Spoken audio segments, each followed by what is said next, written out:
I'm Atra Al-Nashar in Washington. President Trump is in Asia this week for meetings with foreign leaders that carry major economic stakes for the United States, including a potential trade deal with China.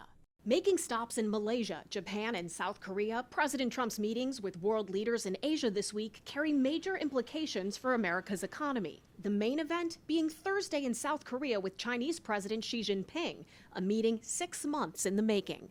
We have a lot to talk about with President Xi, and he has a lot to talk about with us. Since the president's April 2nd Liberation Day, tariff levels and diplomatic relations between the U.S. and China have been on a roller coaster. They were taking tremendous advantage of us. I think China's been very respectful of us. As of now, tariffs between the U.S. and China stand at about 58% for most Chinese goods flowing into the U.S. and about 33% for American goods to China.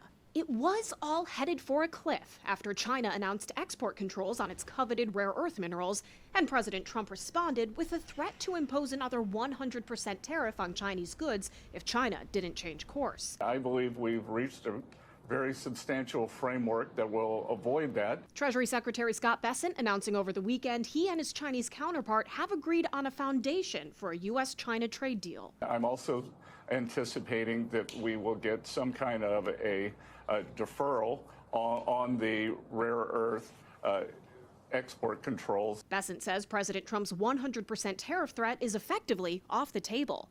Trump and Xi also expected to broach the sensitive topics of Chinese production of fentanyl chemicals and China switching its soybean purchases from the U.S. to Argentina.